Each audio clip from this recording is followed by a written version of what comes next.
Chapter 4. Old Castle Standing Alone. A day passed. A night passed. Then the evening of the second day passed, and the two men staggered on, for all that they had long since lost their sense of direction. Night fell, and they crawled. They could not speak. Their bones were stiff, their flesh and their muscles numb. Cold and exhaustion drove the very sentience from them, so that when they fell in the snow and lay motionless, they were scarcely aware that they had ceased to move. They understood no difference now between life and death, between existence and the cessation of existence. When the sun rose and warmed their flesh a little, they stirred and raised their heads, perhaps in an effort to catch one last glimpse of the world they were leaving.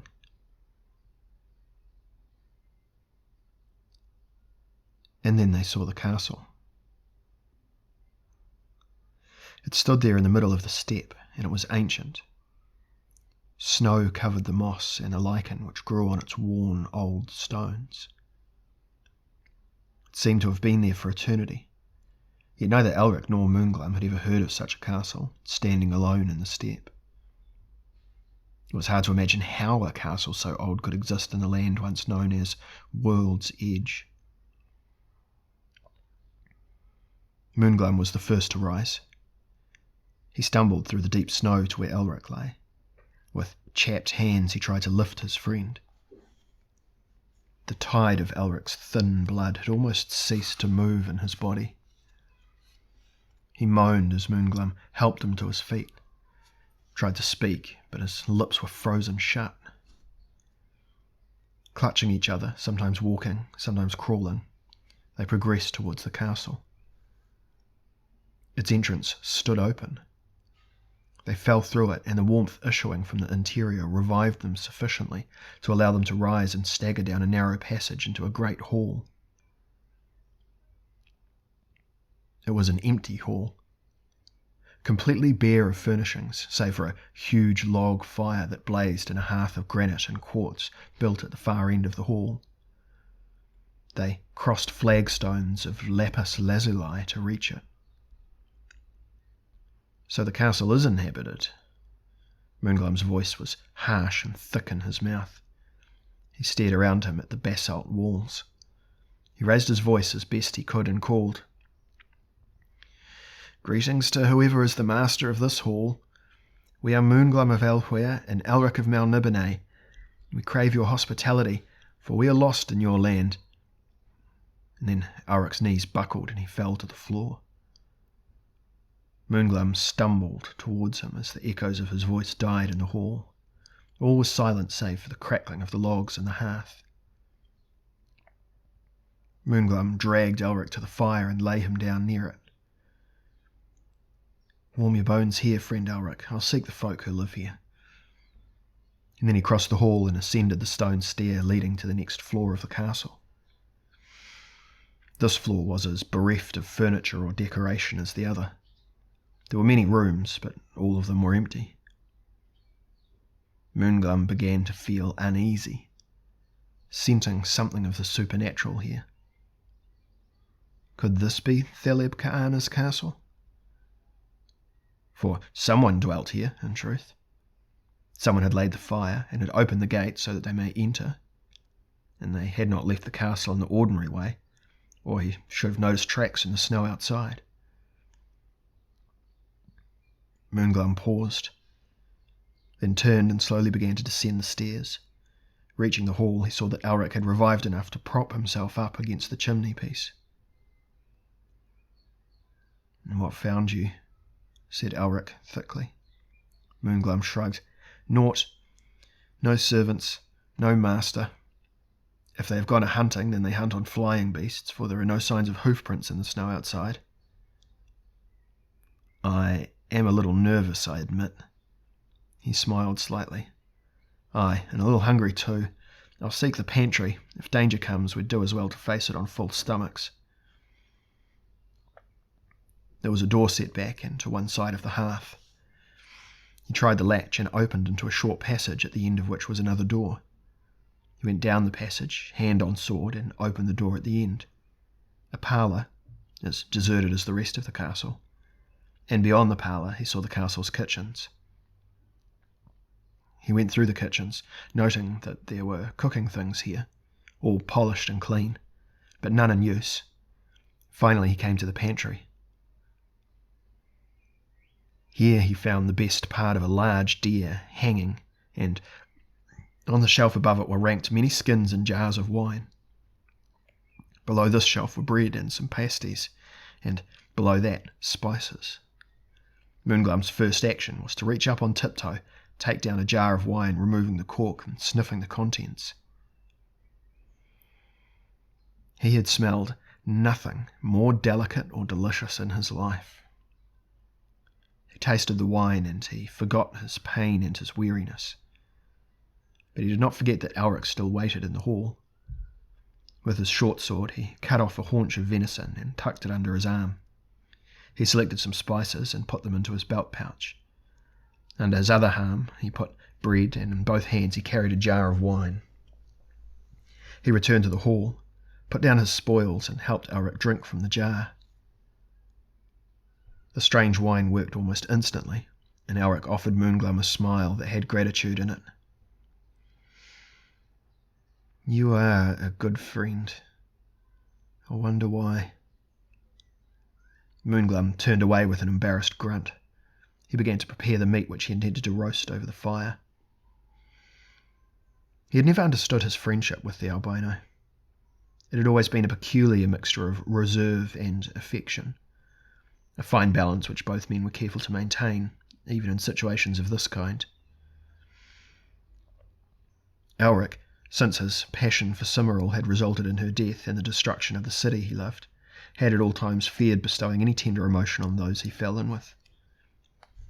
He had run away from Sharila of the Dancing Mist, who had loved him dearly.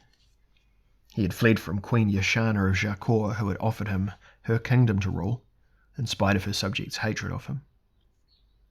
He disdained most company, save Moonglum's, and Moonglum too quickly became bored of anyone other than the crimson-eyed Prince of Imrir. Moonglum would die for Elric, and he knew that Elric would risk any danger to save his friend. But was not this an unhealthy relationship? Would it not be better if they went their different ways? He could not bear the thought. It was as if they were part of the same entity, different aspects of the character of the same man. He could not understand why he should feel this, and he guessed that if Elric had ever considered the question, the Melnibonéan would be equally hard put to find an answer. He contemplated all this as he roasted the meat before the fire, using his longsword as a spit. Meanwhile, Elric took another draught of wine and began, almost visibly, to thaw out. His skin was still badly blistered by chilblains, but both men had escaped serious frostbite. They ate the venison in silence, glancing around the hall, puzzling over the non-appearance of the owner, yet too tired to care greatly where he was. Then they slept, having put fresh logs on the fire, and in the morning they were almost completely recovered from their ordeal in the snow. They breakfasted on cold venison, pasties, and wine. Moonglum found a pot and heated water in it so that they might shave and wash, and Elric found some salve in his pouch which they could put on their blisters. "I looked in the stables," Moonglum said as he shaved with the razor he had taken from his pouch. "I found no horses. There are signs, however, that some beasts have been kept there recently." "There is only one other way to travel," Elric said. "There might be skis somewhere in the castle. It's the sort of thing you might expect to find, for there is snow in these parts for at least half the year. Skis would speed our progress back towards Eosas, as would a map and a lodestone, if we could find one." Moonglum agreed. "I'll search the upper levels." He finished his shaving, wiped his razor and replaced it in his pouch. Elric got up. "I'll go with you."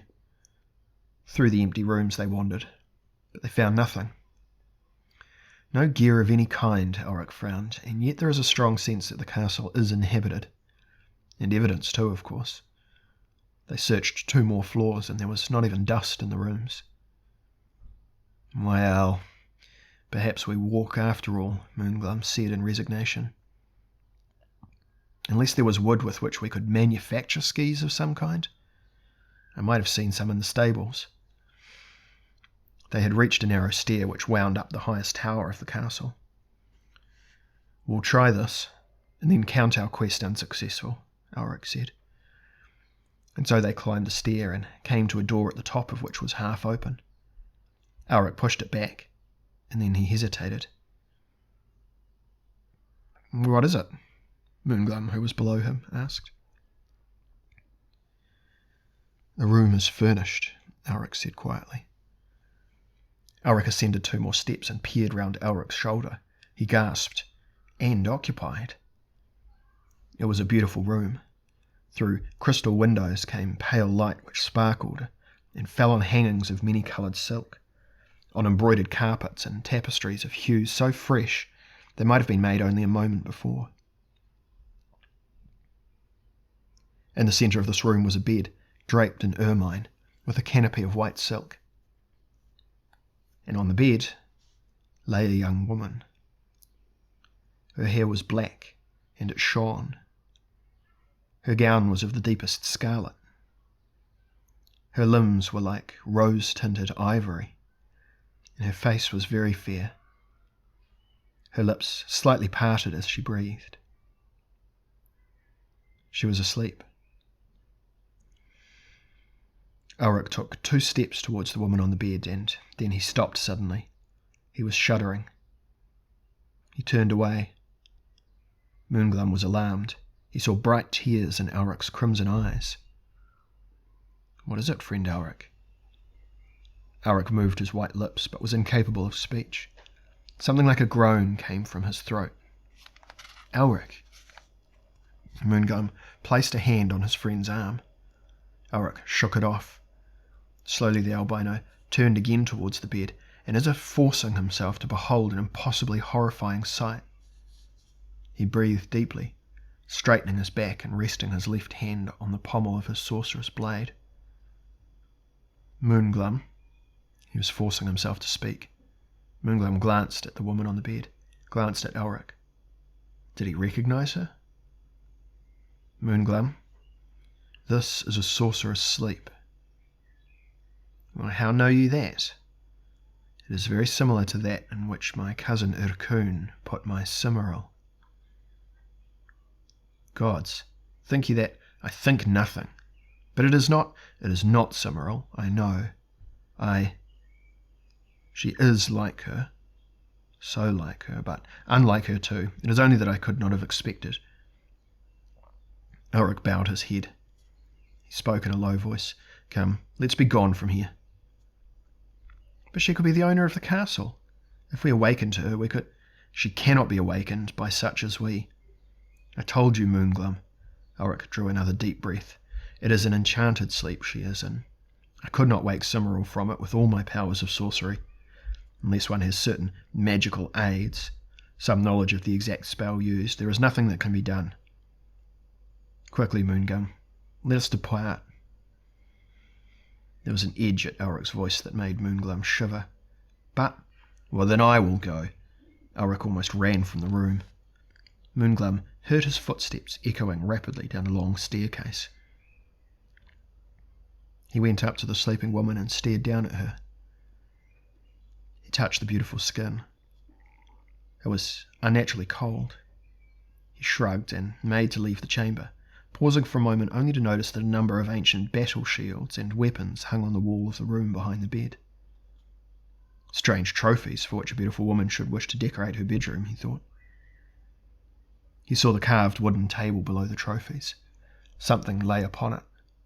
He stepped back into the room. A peculiar sensation filled him as he saw it was a map.